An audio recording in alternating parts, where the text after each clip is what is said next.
안녕하세요. 네, 부동산 공부법 가르쳐드리는 한의사 아지트입니다. 자, 오랜만에 영상을 올립니다. 사실은 중간에 영상을 두 개를 만들었었는데 너무 재미가 없어가지고 편집하다가 그냥 지워버렸습니다.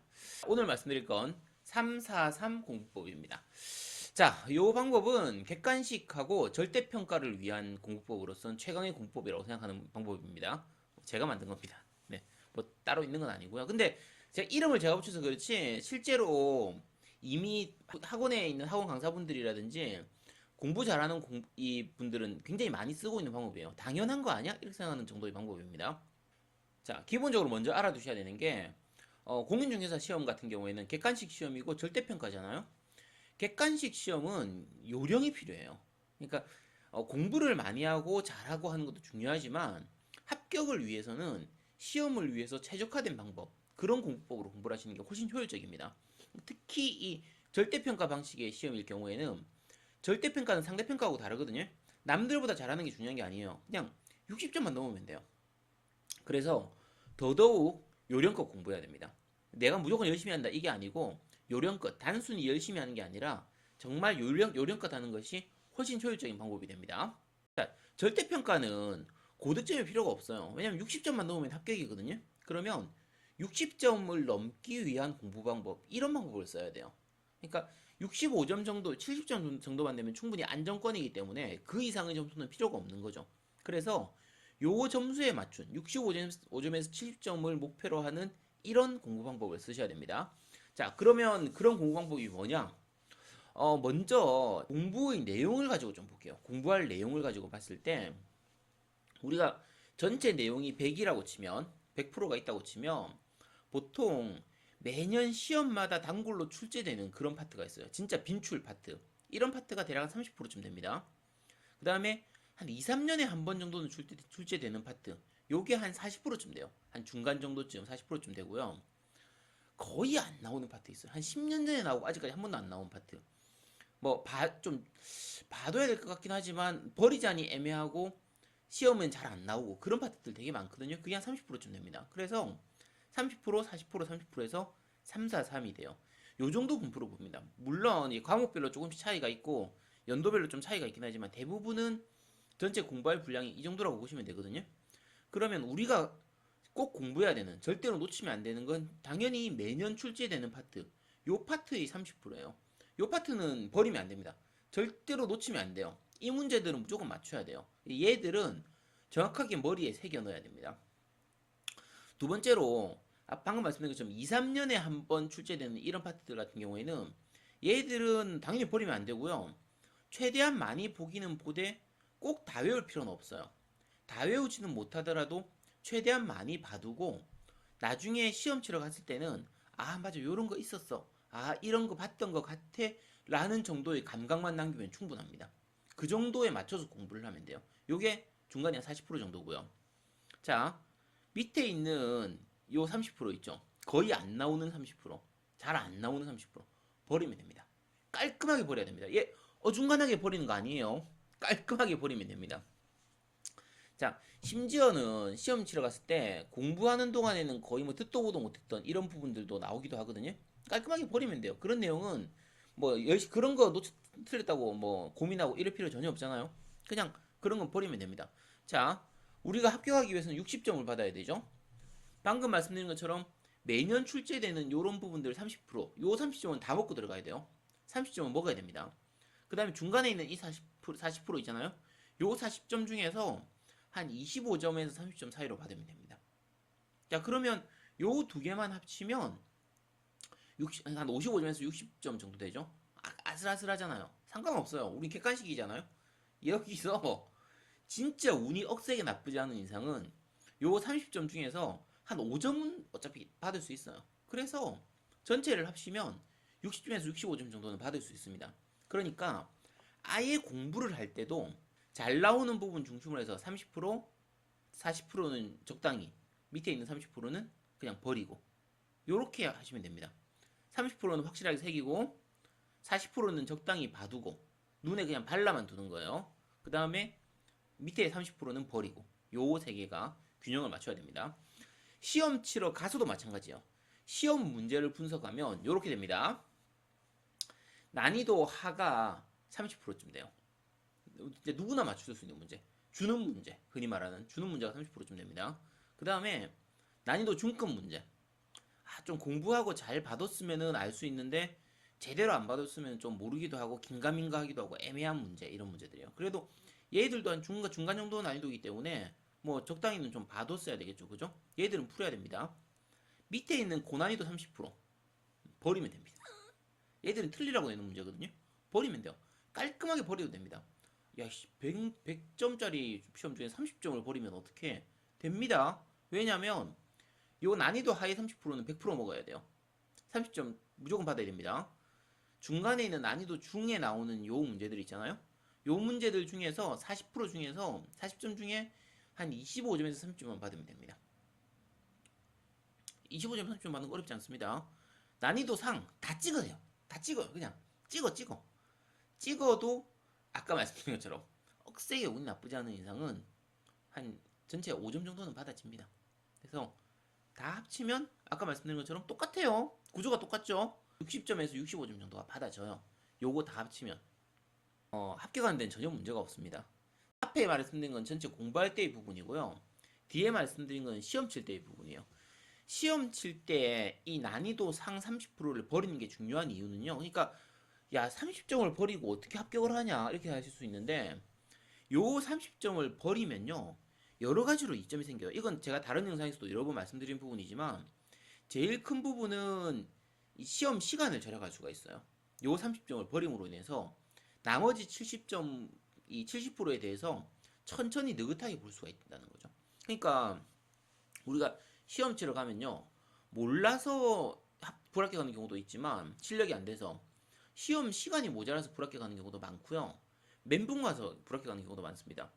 어려운 문제에 좀 잘못 걸리고 나면 그 문제에 너무 이렇게 집중하느라고 그 문제 때문에 너무 머리가 아파가지고 내가 맞출 수 있는 문제도 못 맞추는 경우가 많아요. 그러니까 아예 이 난이도 상의 어려운 문제들을 버려버리고 나면요. 전체 난이도 내가 푸는 문제들 기준으로 하면 평균 난이도가 낮아지게 되는 거예요. 그래서 오히려 마음 편하게 시험을 칠 수 있습니다. 마음 편하게 합격할 수 있다고요. 어려운 문제 안 풀고도 어려운 문제에 너무 연연할 필요가 없어요. 버리면 됩니다. 자, 그럼 세부적인 부분으로 얘기를 해보도록 하겠습니다. 3, 4, 3이었죠? 요 버려야 되는 30%부터 먼저 말씀을 좀 드릴게요. 자, 공부 전략 첫 번째, 버리기입니다. 버리기. 버려야 삽니다. 너무 어려운 부분. 방금 말씀드린 것처럼 너무 어려운 부분이라든지 자주 안 나오는 부분 30%는 버려야 돼요. 그러니까 의외로 사람들이 이거 잘 못해요. 그러니까 점수가 안 나오는 사람일수록 이걸 잘 못합니다. 내가 어려운 걸 잘 몰라서 점수가 안 나오는 것처럼 생각하거든요. 아닙니다.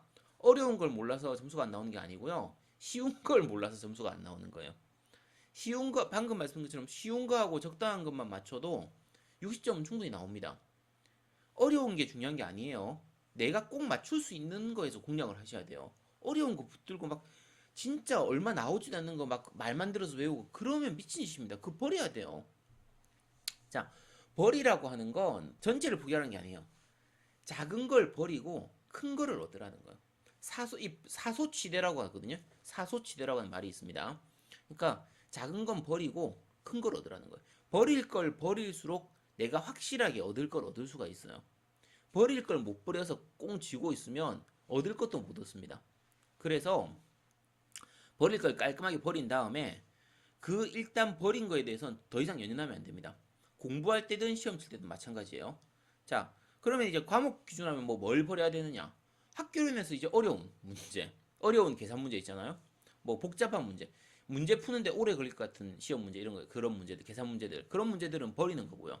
뭐 투자론에 있는 뒷부분이라든지 뭐 민법에 있는 가등기 부분 이런 부분이라든지 그런 건 보통 두 문제밖에 안 나오는데 그거 공부하려고 하면 좀 개념이 복잡하기 때문에 그래서 그건 버려도 됩니다. 버려도 되고 공법에 있는 농지법 이런 거죠. 그것도 한 두 문제 정도밖에 안 나오잖아요. 그러면 그거 버려도 상관없습니다. 그러니까 이런 부분은 한 번 보고 나서 이해가 되면 해도 되지만 한 번 보고 머리 아프다 싶으면 그냥 말 깔끔하게 버리는 게 나아요.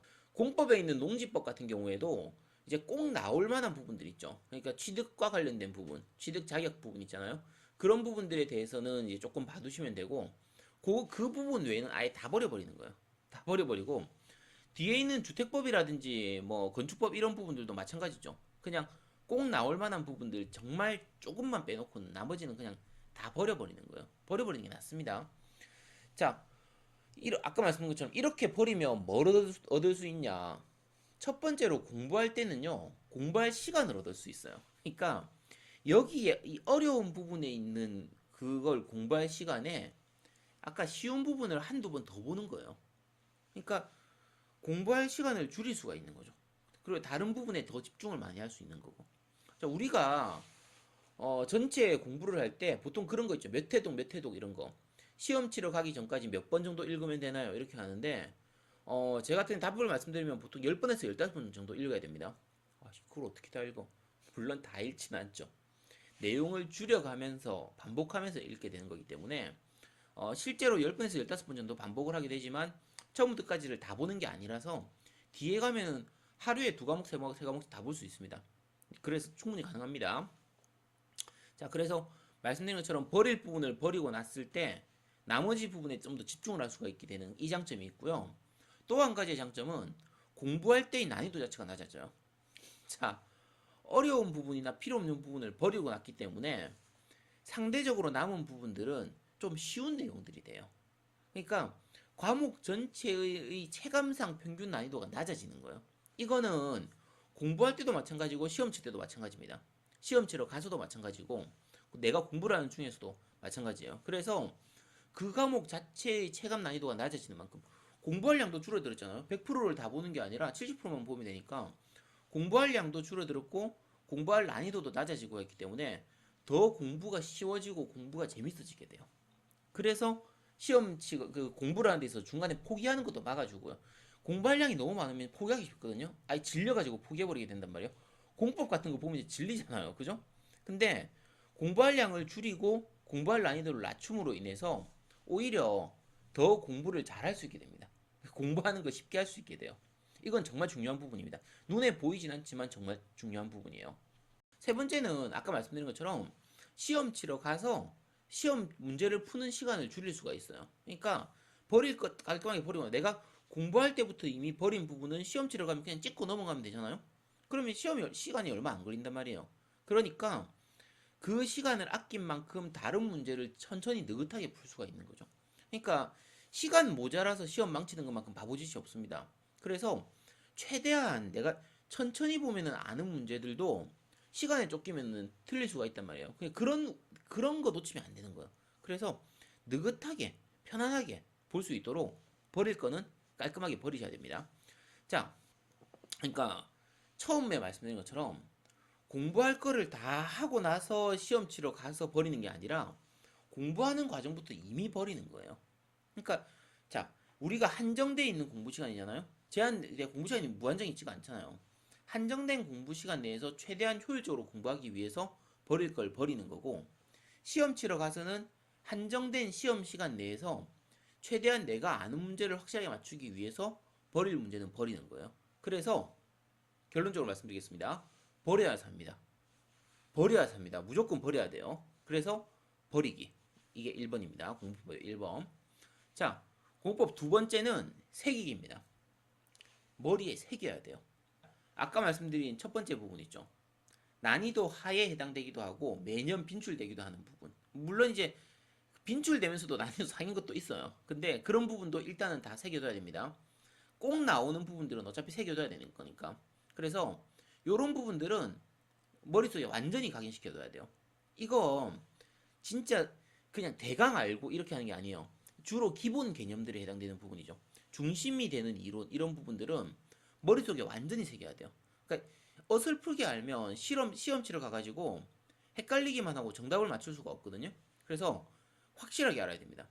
자, 이게 모든 내용을 다 완벽하게 다 외워라 이런 얘기가 아니에요. 아까 말씀드린 것처럼 중심이 되는 파트 요 부분을 확실하게 하는 거예요. 자, 각 과목별로 메인이 되는 큰 줄기가 있어요.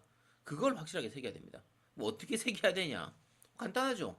우선 개념을 확실하게 정리하고 이론 과정에서 개념을 확실하게 정리하고 복습하면서 그걸 계속 반복해서 봐서 머릿속에 완전히 새겨 넣어야 돼요. 자, 아까 그 시험 치기 전에 몇 회독 해야 되냐 그 말씀드렸잖아요. 10번 정도 읽어야 된다고. 10번에서 15번 정도 읽어야 된다고. 근데 그게 그냥 몇 회독 해야 되냐, 몇 회독 해야 되냐는 질문은 거의 의미가 없어요. 왜냐면 처음부터 까지를 다 읽는 게 아니니까.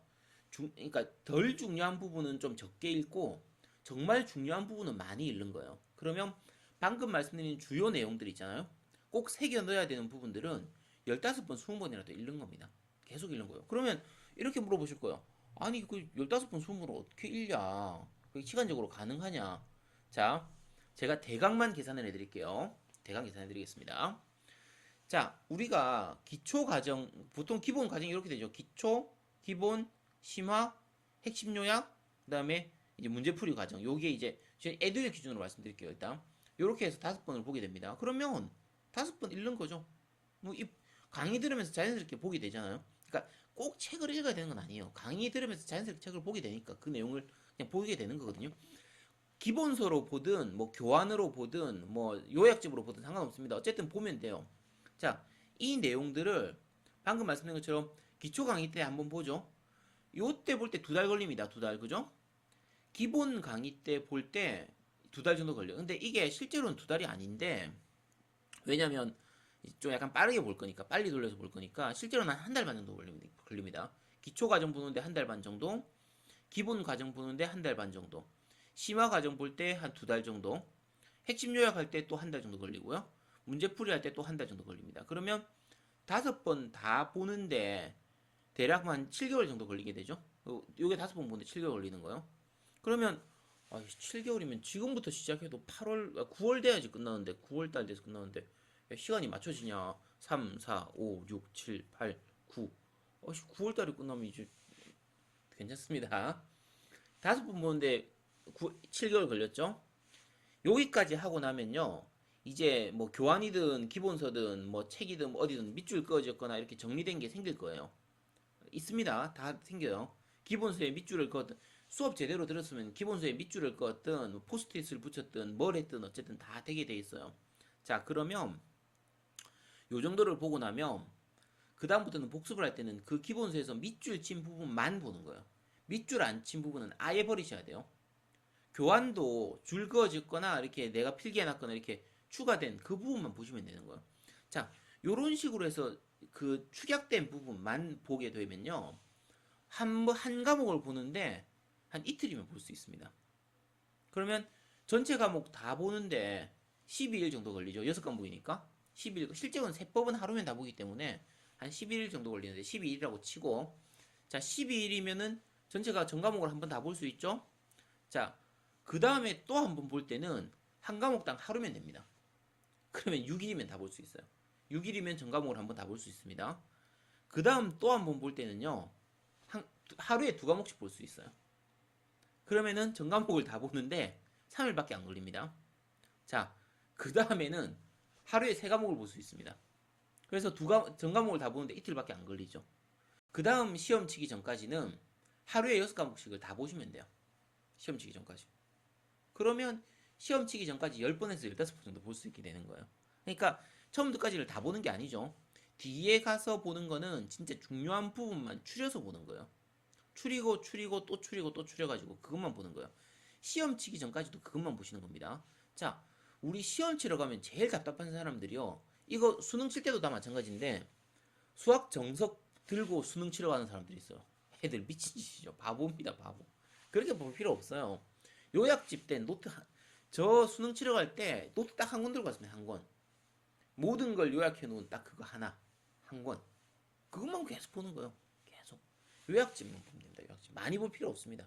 딱 그것만 보면 됩니다. 그러니까 이런 식으로 해서 뒤로 갈수록 공부하는 양을 점점 줄여 나가야 돼요. 줄여 나가서 버릴 걸 버리고 추릴 걸 추리고 내가 이미 이해한 부분은 빼고 새길 거 새기고 이래서 머리에 완전히 새겨 넣는 과정이 필요해요. 요 과정이 새기기입니다. 그래서 처음에는 필요한 거든 필요 없는 거든 다 보다가 뒤로 갈수록 필요 없는 거 줄이고 내가 이미 이해한 거 줄이고 줄이고 나가서 머릿속에 새겨 넣는 요 새기기 과정, 요 과정이 제일 중요합니다. 그렇게 해서 새겨 넣으면 제일 뒤에 보게 되는 건 아까 말씀드린 빈출되는 부분, 요 부분의 내용들만 보게 돼요. 사실은 여기에다가 더 추가하면 중간에 뭐 특강을 한두 개 더 들었다 그러면 그러면은 더 볼 수도 있죠. 그리고 방금 말씀드린 건 지금부터 시작하는 걸 기준으로 하기 때문에 만약에 11월, 12월, 1월부터 공부 시작하시는 분들이면 이미 시간적 여유 많습니다. 정말 시간적 여유가 많아지게 돼요. 그러니까 별로 걱정 안 하셔도 됩니다.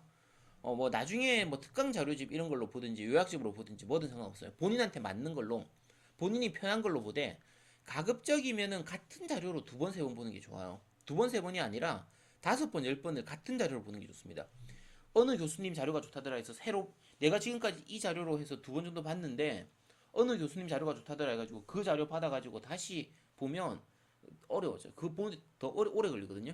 그래서 가급적이면 한 중반쯤에 교수님들이 특강을 하면 그 뭐 만약에 자신이 없다 하면 특강을 들은 다음에 그 특강 자료를 계속 반복해서 보는 것도 좋은 방법입니다. 그거를 다섯 번, 열 번, 스무 번 그냥 계속 보는 것도 괜찮은 방법이에요.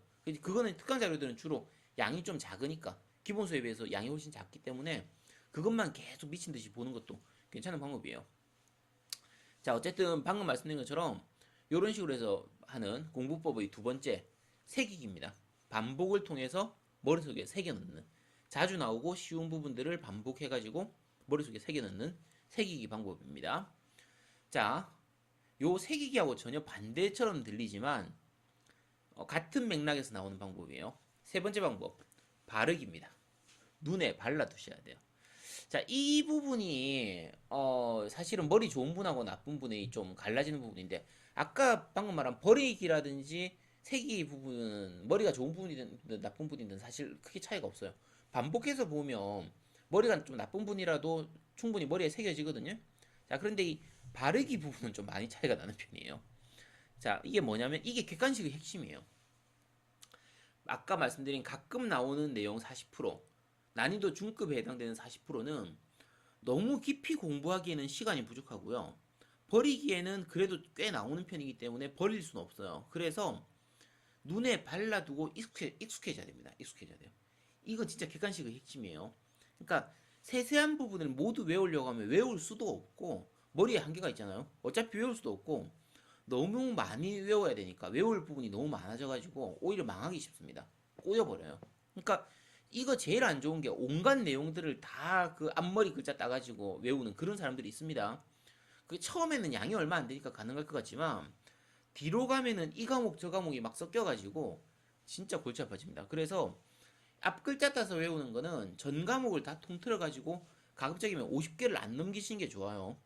그래서 50개 이내까지는 괜찮아요. 앞 글자 따서 외워도. 그러니까 가급적이면 외울 때는 스토리를 만들어서 외우거나 이미지를 만들어서 외우는 이런 식으로 외우셔야 돼요. 그 자주 말씀드리지만 대표적인 게 임선정 교수님의 그 암기법 그 강의가 있어요. 그런 걸로 하는 게 좋고 정 그렇게 하기가 힘든 경우다. 뭐 다 외울 수가 없다. 그러면 눈에 발라두는 거야. 이게 무슨 얘기냐면 그 교과 과정 정규 과정을 다 거치고 문제풀이까지 다 하고 나면요. 그 문장이라든지 단어의 흐름 같은 거 있잖아요. 그런 걸 정확히 몰라도 어디서 본 것 같은데? 그러니까 나중에 시험 치러 가면 어떤 느낌이 되냐면 뭔가 익숙한 문장들이 나오는 거야. 그냥 이거 어디서 본 것 같은데? 왠지 이거 맞는 것 같은데 하면 그거 찍으면 됩니다. 그거 찍으면 진짜 반은 맞아요. 반은 맞출 수 있어요. 그러니까 주관식은 이런 식으로 공부하면 안 돼요. 주관식은 정확하게 알아야 되거든요. 주관식은 이런 식으로 공부하면 안 되는데 객관식에서는 이게 가능합니다. 객관식에서는 이렇게 하면 해도 돼요. 그러니까 같은 내용을 5번 이상 10번씩 이렇게 반복해서 보고 나면요. 시험 치러 가서 내가 정확하게 모르더라도 그냥 좀 익숙한 거 그런 걸 느낌 오는 대로 그냥 찍으면 되는 거예요. 자, 대신에 요 눈에 바르기를 하려고 하면요. 꼭 필요한 공부법이 있습니다. 이게 바로 제가 제시하는 공부법의 핵심이에요. 답치기입니다. 자, 네 번째 공부법. 답치기예요. 답지기에 대해서는 사실은 좀 더 자세한 방법은 나중에 따로 영상을 만들어서 올릴 거예요. 근데 오늘 기본적인 건 좀 말씀드릴게요. 간단하게 설명드리면 문제를 풀 때 직접 문제를 풀질 않고요. 미리 답지를 보고 답을 적어둔 다음에 읽어만 보는 거예요. 그러니까 각각의 질문, 그 지문 자체를 읽으면서 이게 맞는 지문인지 틀린 지문인지를 알고 있는 상태에서 읽어보는 거죠. 그러니까 우리가 그냥 문제를 풀면 문제를 처음 읽을 때 이 지문이 맞는 건지 틀린 건지를 모르는 상태로 보게 되거든요. 그러면 그 지문이 모르는 상태에서 내 머릿속에 들어와 버리게 되면요. 내 머릿속에 잔상이 나와 버릴 수 있어요. 이거는 절대로 안 됩니다. 이거는 아까 얘기했던 눈에 바르기의 최대의 적이에요. 절대로 그렇게 하시면 안 됩니다. 그러니까 문제를 보는 이유가 뭐냐면요. 어떤 지문이 많이 나오는지, 지문은 주로 어떤 식으로 나오는지, 그 내용은 어떤 건지, 문제 형식은 어떤지, 어떤 문제가 나오는지, 틀린 지문에서는 어떤 걸 꼬아가지고 틀리게 내는지, 이런 거를 보기 위해서, 그걸 파악하기 위해서 문제를 읽어보는 거거든요. 근데 문제를 풀어버리면 아까 말씀드린 것처럼 틀린 지문들이 내 머릿속에, 내 눈에 그게 그대로 새겨질 수가 있어요. 큰일 납니다, 그게. 그러니까 그나마 문제를 푼 다음에 한 문제를 풀고 나서 문제를 푼 직후에 바로 답을 확인을 하면요. 아, 요 지문은 틀린 거구나, 맞는구나를 바로 알아서 교정을 할 수 있지만 보통 일반적으로 모의고사 같은 거 치는 방식으로 해버리면 40문제를 다 풀고 나서 나중에 한꺼번에 채점을 하거든요. 그러면 나중에 다시 보게 됐을 때 그 지문이 맞는지 틀린지 제대로 확인되지 않은 상태에서 내나와 버리게 돼요. 그러니까 차라리 그 문제를 틀리면 괜찮아요. 그러니까 그 문제를 틀리면 내가 오답은 그래도 확인을 해보잖아요. 내가 뭘 틀렸는지. 그러니까 그나마 다행인데 틀렸는데 내가 찍어서 맞춘 경우 최악이죠. 요런 그 실수를 할 수 있기 때문에 그 공부하는 도중에 문제풀이 과정에서는 가급적이면 문제를 풀지 말고요. 그냥 지문에 답을 달아놓고 지문은 그냥 쭉 읽으면서 틀린 지문은 어디가 틀렸는지, 맞는 부분은 어디가 맞는지, 그런 부분들을 봐가면서 문제를 보는 게 훨씬 효율적입니다. 훨씬 효율적이고 시간도 줄일 수 있어요. 직접 문제를 푸는 것보다 공부하는 시간은 줄일 수 있고 바른 지문을 내 머릿속에 남길 수 있기 때문에 아까 얘기했던 눈에 발라두기가 딱 좋아요. 그래서 이렇게 공부해야 됩니다. 그러니까 답지기 공부법을 쓰는 이유가 아까 세 번째 공부법이었던 바르기, 눈에 바르기 위해서 가장 좋은 방법이 이 답지기 공부법이기 때문이에요. 그래서 잘못된 지문이 눈에 남는 것을 막기 위해서, 그리고 바른 지문만 내 머릿속에, 내 뇌리에다가 남겨두기 위해서 이 답치기를 하라고 하는 겁니다. 자, 정리하자면 이렇게 갔죠. 지금까지 그냥 다 말씀드렸는데 정리를 하자면 간단하죠. 전체 내용의 30%는 머리에 확실하게 새기고 30%는 눈에 발라두고 30%는 깔끔하게 버려라. 요건 내용 공부할 때의 내용입니다. 시험 치러 가서도 마찬가지죠. 30%의 난이도 하는 확실하게 잡고 40%의 난이도 중은 적당하게 느낌 가는 대로 고르고 30%의 난이도 상 너무 어려운 문제들은 깔끔하게 버려라. 한 번 찍고 나면 이건 깔끔하게 버리는 게 그냥 찍는 거죠. 찍고 넘어가는 거예요. 찍고 나면 뒤도 돌아보지 말고 다른 문제 풀어라. 이거예요. 요게 343 공부법입니다. 제가 길게 말씀드렸는데 약간 의구심을 가지실 수도 있어요. 야, 저런 공부법으로 되겠어? 야, 저게 말이 쉽지, 저게 되나? 30%를 버리고 어떻게 시험을 쳐? 어떻게 합격을 해? 이렇게 말씀하실 수도 있어요. 자, 공인중개사 시험 같은 경우에는 60점만 넘으면 되는 시험입니다. 그죠? 제가 요 공부법 같은 경우에 저는 제가 그러니까 한의사인데 한의대 이제 본과 4학년 때 제가 졸준이의 국시부장을 했었어요. 그러니까 국시부장 하면 뭔지 모르시는 분 계실 텐데 뭐냐면 이제 국가고시를 치잖아요. 한의사도 국가고시를 치거든요. 의사도 국가고시를 치고 한의사도 국가고시를 칩니다. 시험 방식이 똑같습니다. 60점 넘으면 되고 과락으로 40점을 넘겨야 돼. 각 과목별로 40점 이상 돼야 되고 평균 점수 60점 이상 받아야 합격을 할 수가 있어요. 자, 국시 칠 때 모든 애들이 다 무슨 과목을 어떻게 공부해야 될지 잘 모르기 때문에 각 학교별로 국시부장들이 있어가지고요. 국시부장들이 이 과목은 이런 식으로 공부하고 국시 대비할 때 이렇게 공부해라. 이 부분은 버리고 이 부분은 공부해라. 이런 식으로 그걸 정리해가지고 사람들한테 자료를 만들어서 공부할 걸 정리해서 자료를 만들어가지고 사람들한테 나눠주도록 하는 그 역할을 하는 게 국시부장입니다. 그걸 제가 했을 거예요. 전국에 있는 모든 한의대생들이 저는 이제 부인과를 맡았었는데 그 과목에 대해서는 모두 제가 준 자료를 보고 공부를 했던 거예요. 자, 그때부터 이미 썼던 방법이 이 343 공부법입니다. 30%를 깔끔하게 버리는 공부법이에요. 공부할 양이 너무 많기 때문에 의사나 한의사들 국가고시는 진짜 공부할 양이 많거든요. 어마무시하게 많습니다. 이 많은 공부를 다 할 수가 없어요. 다 할 수가 없기 때문에 뭐가 중요한지를 아는 것보다 뭘 버려야 되는지를 아는 게 더 중요할 수준이었어요. 그래서 공부하지 않아도 될 거를 버려 나가서 공부량을 줄여주는 게 정말 중요했었거든요. 그때 필요했던 바로 이 30% 343 공부법이에요. 그래서 어느 정도 검증된 방법이니까 걱정 안 하셔도 됩니다. 이 방법대로 충분히 합격하실 수 있고요.